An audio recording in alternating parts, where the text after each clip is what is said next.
and happy anniversary to Mickey's Christmas Carol that's celebrating 40 years this year.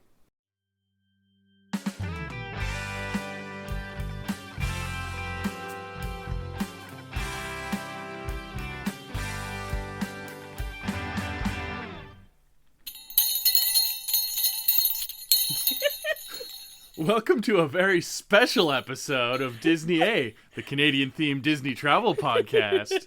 We're your hosts. I'm Brandon. And I'm Krysta. And I'm Santa's Bells. Ho, ho, ho.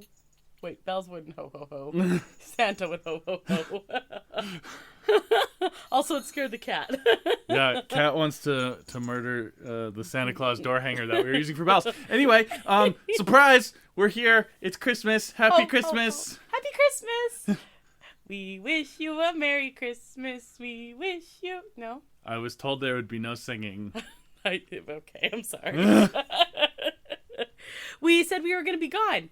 And we are. And we are. But before we did that, we recorded a very special Happy Christmas episode.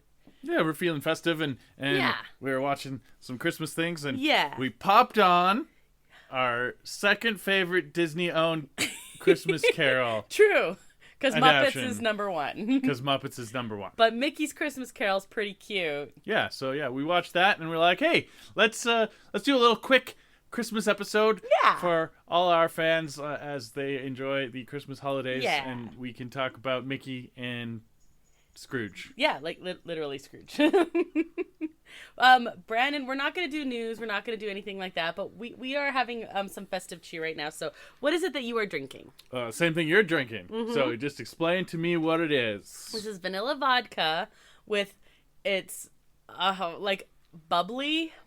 But it's buble. Buble, because Canadian. And it's called Mary Berry. This is like a mixed berry, and it has like... It's a special Christmas flavor. Yeah, the cans all look like they're wearing Santa sweaters or Christmas sweaters. Ugly Christmas sweater, the packaging. Yes, very festive and happy. Mm-hmm. And with the vanilla vodka, it's nice. And, huzzah. Huzzah. Nice and festive. Okay. Mickey's Christmas Carol. We just watched it, Brandon. What do you think about this? It's very short and compact.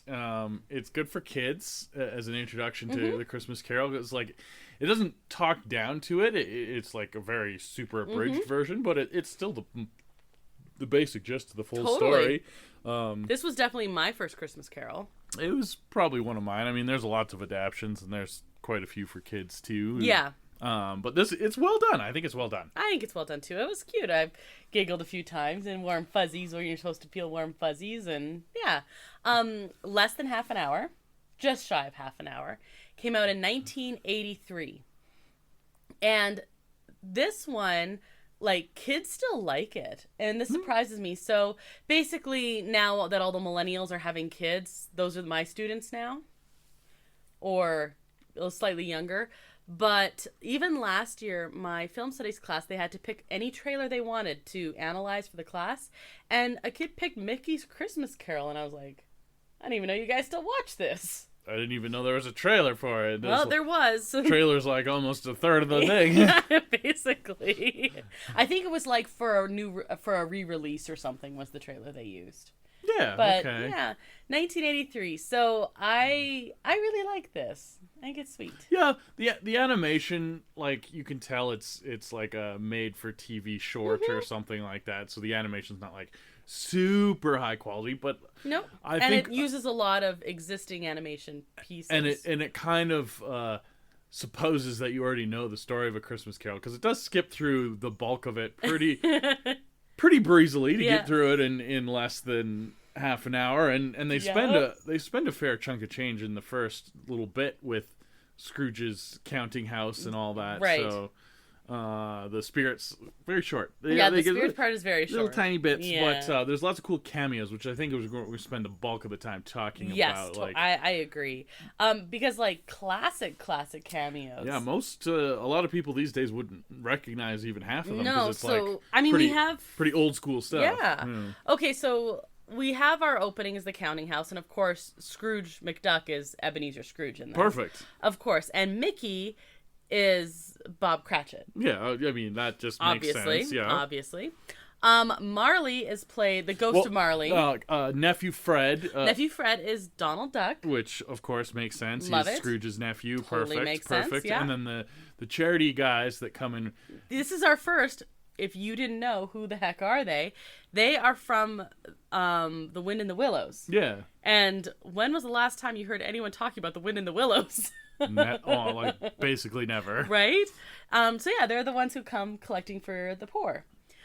So that's kind of our first, although a lot of background characters are really classic old too, but this is our first, when Scrooge is walking through the streets of London, you can see quite a few random nods to things. The one that we noticed for sure right away was the Big Bad Wolf and the Three Little Pigs. Yeah. They were playing music for charity. Yes. Like a Salvation Army style. Yeah, exactly. He was dressed kind of like Santa outfit kind of thing, and we enjoyed that right away. That's in the opening shot, actually. Yeah. And then later, actually, you know how then there was a sequel to that, and there was the Three Little Wolves, the little baby wolves. Yeah. Later, when, you know, after Scrooge is redeemed and it shows the kids running by on the street, it has a little pig chasing little wolves. Got like a toy, a pop gun. Yeah. So there was those nods right away. So yeah, if you're looking carefully in the background, you can see some stuff. I'm sure there's tons. Oh, tons. I think that would be super fun for a Disney fan who has that knowledge to kind of go through. There was a lot that I picked up on that I would never have gotten before. So we meet the ghost of Marley is Goofy. And they have complete with the door knocker scene, and like he's very goofy-ish, even though he was the evil miser Marley. Yeah, just awkward. I don't know where his brother was at, but that's one of the things when it's like ranking the different Christmas carols. It's the only one that has double the Marleys for your buck. Yeah. I was. Do you know how long it took me to figure out why he was Robert Marley? Longer than I care to admit. Woof. Okay. Anyway, yeah, no, Goofy is Marley. And he's still goofy. There's some pratfalls and stuff, and like the door knocker thing is spooky, but then he kind of honks his nose and he's like, "Gorsh." I don't know. He's very works. Goofy about it, right? So yeah, I think throughout, this balances well for like kids watching it, but still being a Christmas Carol. Like, so that happens, and then we meet our Ghost of Christmas Past, and it's Jiminy Cricket, who's an excellent Ghost of Christmas Past. Yeah, it works. I think it works, and there's like a nod to his like how he says he's the conscience and stuff. Yeah, he opens up his jacket, and that's where his conscience badge is that the Blue Fairy gives him, but it's the badge is the Ghost of Christmas Past. Yeah. So, and I mean, to be fair, they probably used a lot of the same animation to do that. Probably some redos, for sure. But it's like they're little nods and they're cute. So I really like that one. Ghost of Christmas Past doesn't take us through like all the past that we see. We don't see him at school. We don't see his sister, which, I mean, to be fair, very few adaptations do. Yeah. I'm pretty sure the only one that I've ever seen, I can't remember any of the live action ones even doing it, but there's, I think, classic. I think Alistair Sims one did. Does it? Okay. I'm not sure. I don't know. A few years. I haven't seen that. I don't know. Maybe not. But the Jim Carrey creepy animation one. Yeah, the does. CGI one. So that's the third best Disney owned Christmas Carol of three. Yeah. The bar between Mickey's and that one is significant, I think. It's okay. The animation it style is wonky, creepy, and but I did like how it was pretty faithful to the book. Yes, that one big marks for me. And I really like that we went down and saw the Christmas train when that happened. Yes, I know. We have talked about that on the podcast. Probably last year and the year before that, and the year before that. But that was cute. But he takes us right to Fezziwig's Christmas party, and man, if you like cameos, the whole room's basically filled with them. So Fezziwig. Not Fuzzywig. Not Fuzzywig. He's not Fozzie. Fozziewig. Fozziewig. Yeah, he's not Fozziewig. He's Mr. Toad. Mm-hmm. With a wig. Yeah, with a wig. And he's sitting on the piano playing his violin. And he's joined by all kinds of creatures, and some are dancing, and So some of the ones we definitely recognized, some of the characters from Robin Hood. Yeah, they had the kids from Robin Hood. Yep. Was the big one in and there. then later on the street, actually, they had the parents, the mothers as well. Mm-hmm. But they were on the street more. So definitely them. More from like Wind in the Willows and Mr. Chill, like that era of shorts and stuff. A lot of them are like they're animals and stuff, so that like makes sense. You wouldn't be able to pull in, I don't know, human characters, right? So yeah, so that was cool. That was very cool. But yeah, they really liked the they really liked the Robin Hood people. I mean, I did too. Totally. So there's a scene in Robin Hood. There's two actually, but it's the celebration in the forest after Robin gets away, and they took all the characters singing and clapping and stuff like that, put them in here. Again, probably reused the animation. Oh, 100%. Yeah. Changed their clothes, made it Christmassy. Isabel, was that her name? Yeah. Isabel is played by Daisy, and that's Scrooge's love interest. And you were weirded out by this because like it's Daisy, it's clearly Daisy Duck, but. I get they're just acting. It's acting. It's fine. It's acting. They're also not real. It's just animated. Well, okay, fine. That's weird. It's still weird. I broke the illusion for you. What? Crazy. So that is our moment in the past, and then we just jump ahead to them splitting up, and they kind of like shifted around a little bit, and you have Scrooge foreclosing on her little cottage, which was supposed to be a honeymoon cottage for the two of them. Yeah, he comes off like a bigger jerk than normal. I know, right? You were an hour late, so you are getting floor closed on. Wow, okay there, buddy. What was the other one? He was, interest was 80% compounded daily. It's a little excessive, I find. That's capitalism for you. So. Yeah, we just see that. We don't really see any impetus for the breakup other than that, like, because we're rushing through it. Yeah, she still seems like quite willing to get married if he would just come with her to this honeymoon cottage, and he's like, no, it's for clothes. Ha ha ha ha. And then she leaves. And the only thing you find out is Jiminy Cricket says this is 10 years later and you learn to love money. So we don't see any of that or anything. But we are trusting Jiminy Cricket's word on it, and it sure seems to be the case. It's never been a problem before. Never. So that's what we see from the past, and then Scrooge is awakened again by the ghost of Christmas Present. Who was the ghost of Christmas Present? He's the giant from the Jack and the Beanstalk story with Mickey Mouse, like the short. The Brave Little Tailor, I think, is the where we first see it. Yeah, because he did both, right? But yeah, we first see him in the Brave Little Tailor. I think basically Jack and the he's like the later. giant. Yes, he's the giant in that, and he did like a couple things, then we didn't see him anymore. He's the big derpy giant. Yeah, literally, and he always has trouble pronouncing words. But I remember in Brave Little Tailor, he has trouble saying smoke. But here it was pistachio. I was having trouble with pistachio. I sometimes have trouble saying pistachio. Yeah, that's fair. But he did some of the same things, lifts the roof off of houses, and he is the ghost of Christmas Present, and he takes. I've never read the book. Is the ghost of Christmas Present described as large? He's large, and he also shifts in size a little bit. He's supposed to be like a Father Christmas figure, right? And he's supposed to be. It talks about how he's like such a big presence that he seems like he fills the room, and then when he leads Scrooge, he does like shrink down slightly. Yeah, but then he also gets bigger again. Like he is malleable, a little bit, but he's supposed to be gigantic in personality at least. Okay. Yeah. So no, giant totally works for this. Yeah. Just like Ghost of Christmas Present is usually a child, so Jiminy Cricket works well for this because you're not going to have a child, but he's small, so it works, and childlike, and Okay. Yeah. So, And so the Ghost of Christmas Present takes him to the Cratchit house, and they meet Tiny Tim. And this is his only stop in the present. Yep. They meet Tiny Tim, and of course Mickey and Minnie are there. That's Mrs. Cratchit. We never hear Minnie speak this entire time, by the way. No, you don't need to. They didn't have to pay a voice actor for it then. And they have 3 kids, and one, of course, is Tiny Tim. Also, the scene where he's cutting the pea in half, that's from the Jack and the Beanstalk story. And yes. Yep. And so while they're watching and they talk and everything, then all of a sudden the giant disappears, of course, and we meet the ghost of Christmas yet to come. And that's the scary one. That is always the scary one. Yes. Hooded figure, kind of glowing though, because this ghost of Christmas yet to come has a cigar.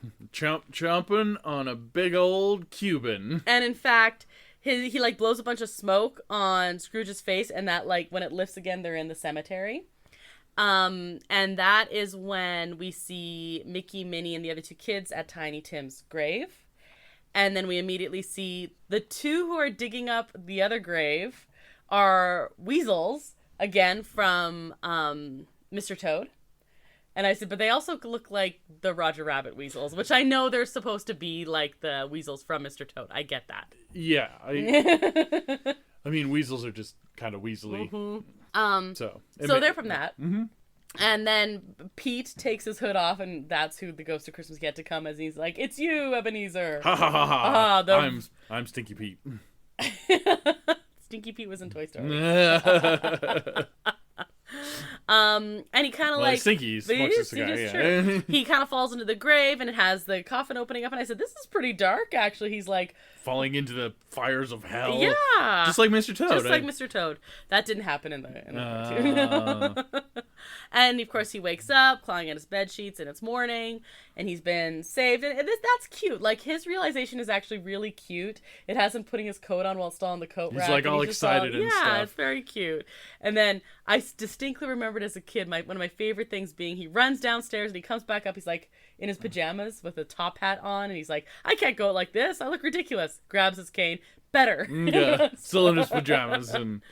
So he goes out, meets the kids, and then he sees Donald. And do you know which horse? So Donald's in like a horse and carriage. Do you know what the horse? Because the horse is a cameo. No idea. No. Again, Mr. Toad. Oh, they just really like Mr. Toad. Really like Mr. Toad. Well, lots of animal animation, right? If you remember he's in the ride too, when they're merrily on their way to nowhere in particular, that song, that's when he's riding his horse. They're driving around crazy, and that's when he's doing that. It is what spawns his love for automobiles. So that's his horse. So it's the horse's fault. Sure. That's what you learned today. Yeah. So that, and then again on the street we see a lot more cameos. They really like the Robin Hood guys. Okay. Yep. And like we said, the little wolf and the little piggy. And they buy a nice fresh turkey and put it in the bag with all the toys. Wait. Now it's a lightly soiled turkey. But to be fair, everything was lightly soiled at this time, so it's probably fine. And you did say that you really enjoyed the fact that he specifically says to nephew Fred, played by Donald Duck, that he's going to come over to his house for Christmas dinner. And that's another point for the Jim Carrey one, that he does show up for dinner. That is my only problem with the Muppets one, is at the end, he has dinner with the Cratchit family, and I'm like... Cousin Fred does come over, though. Nephew Fred. Mm-hmm. He does, but his wife isn't there. Yeah, well, she was the one that was really laughing very uproariously at the joke about... That the nephew made! Yes, well, she was very mean, and she's not family. She is. Anyway, so it always bothers me in a lot of movie adaptations have him just spending the time with the Cratchit family, and I'm like... Because they don't spend enough time with nephew Fred to have him be like a real character, right? And usually you have Bob played by like the main...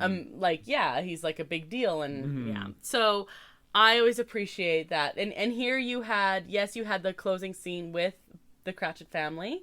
He shows up and he does his whole, like, I'm really angry and I brought you some of my laundry to do. And meanwhile, Tiny Tim is climbing in the bag and he's like, toys! Yeah, Tiny Tim knows a fraudster when he sees one. He's not scared at all. Not even a little bit. And, it has him and the kids are, like, sitting on his lap and it's very cute. But he did say to Donald, he's like, I'll be there for dinner and I'm looking forward to it. And... I liked that. Yeah. Points for that. Makes more sense to me. Mm-hmm. Well, a lot of the actual story does focus on, like, Ebenezer, like, especially in the past, his relationship with his sister. And it is helpful for him to have some motivations for becoming such a crotchety old mean man. Right. And most movie adaptations take all that away, because then you have to, it's a Takes time. chunk that you can cut for time, but it also, like, his sister's kid is nephew Fred, and it's his only surviving relative, so then you also get to see, like, Right. it's a big deal for him to go for dinner at his house, because it's like him coming to terms with that. And if they take that out, like, from a writery standpoint, it's A writery? writery. That was funny because it's yeah. So anyway, I liked that. Real good English and... I English the bestest. Oh. Gooder than you. Oh. Oh, boy. I should have more cookies. Apparently. Apparently. But yeah, so, and then we end, and it's really cute little drawing that we leave on, and Mickey and Minnie are standing there, his arms around her, and the kids are, like, sitting on Scrooge's lap, and yeah, and roll credits. Roll credits. Nice, short and sweet. It's a good one to throw on. Like, there's some good short little Christmas things like Rudolph and stuff like that. This is another one, like, you got half an hour, pop her in there. Perfect. And you get the full Christmas Carol story. Absolutely. Away you go, and you get a little bit of Mickey Mouse. Yeah, and it's a really sweet one, and everyone should love it. Everyone should love it? Yeah. Or else. Or else. Or else Stinky Pete's coming. Stinky Pete's coming. He's gonna blow some smoke in your face. That was my Pete laugh. Oh, so good. But yeah, no, I liked it. It made me happy. It'd been a while since I'd seen it, actually. I think it's pretty good. Yeah, it's pretty good. It holds up. Yeah, it's like cute. I mean, it's not the Muppets. The Muppets one is the best. Yes, but that's a lot longer, especially if you are forced to sit through the really bad song that they cut for the theatrical version. It was not bad. It was good. It's lame. Anyway, no, it's not. It's long. It's long. And then the finale is with a reprise of the song that doesn't exist. Plus, it's like weirdly paced if they cut it. It's very important that it's in there. Okay. It's very important it's in there. Oh, yes. It's a 2-minute song. You're fine. Should have written a better song that they didn't have to cut then. It was really good, and it's going to stay in there. Ah. Although I think the Disney Plus one doesn't have it in there. No, it has the option to watch. Oh, really? Yeah. Oh. Well, I always used to just watch it on my DVD. Yeah. And I like that because Kermit comes out and like criticizes you for not if you're on the menu too long. He criticizes you. Good old DVD menus. Yeah. Well, we're gonna watch it with the song in there, but this one is, like you said, really good. It should be in the same as the original Grinch and Rudolph and Grinch. That's the other good, like, and Charlie Brown. Charlie Brown like, would be another one. Yeah, Yeah, those those little ones. short things. You know another really good short one? Did you like the Garfield one? Actually, the Garfield one wasn't half bad. Yeah, I like this better, but that's another. I'm also real partial to a couple of South Park episodes, but that's not for kids. So what can you do, eh? Maybe we should go watch that now. Maybe. So, final thoughts about Mickey's Christmas Carol. You should all go watch it now. Yeah, just Or Pete's gonna come after flip you. her on. You could Christmas Day afternoon. Yeah. Good, just there you go. While you're sitting on the couch. There's also a few more little Mickey shorts. Yeah. On Disney Plus that are Christmassy. Any off the top of your head that you want to recommend? Pluto's Christmas Tree. That's cute. That one I like a lot. Yeah. And I liked the new animation where Donald didn't want to migrate because he wanted to experience at Christmas. Yeah, he always migrates with the other ducks, and then he was like, no, and he almost dies. He almost dies, yeah. That one's pretty cute, too. Yeah, I really anyway, like but that. there's a whole bunch on there. Yeah, I don't know. have a look. There's some Maybe good ones. start with Mickey's Christmas Carol because So it's good. classic. And you know what? You need to have a little bit of couch napping going on anyway. Sure, you fill up on the turkey and the eggnog and your stuffing. Yeah. And you go have some cookies and Yeah. some hot chocolate and watch Mickey's Christmas Carol on the couch. I love it. And then have a nap. Yeah. That sounds really nice. Yeah. Let's do that. Okay. So, Merry Christmas, everyone. Happy Christmas. Merry Christmas. Oh. That was my Santa laugh. Oh, good. So that's our show. Thank you, El Mule, who's responsible for the custom theme song you heard at the top of our show, and all our shows. Every single show from 2023. Yeah, which we're going to talk about next episode. Look at that Segui. Yeah, perfect. That's wonderful. so good. You can review and stuff. I don't know. We don't need to go into it. It's Christmas. Christmas. We're on holidays. Get back, Yay! Get back to. Did you just Kermit yay? Yeah. Yeah. Get back to your cookies and your couch comas from all the food. Yeah. So, review, visit our website, everything else, and have a very Merry Christmas. So I'm Krysta. I'm Brandon. And until the next adventure, TTFN, ta-ta for now. Merry Christmas. Oh. That was my Santa laugh. Oh, good.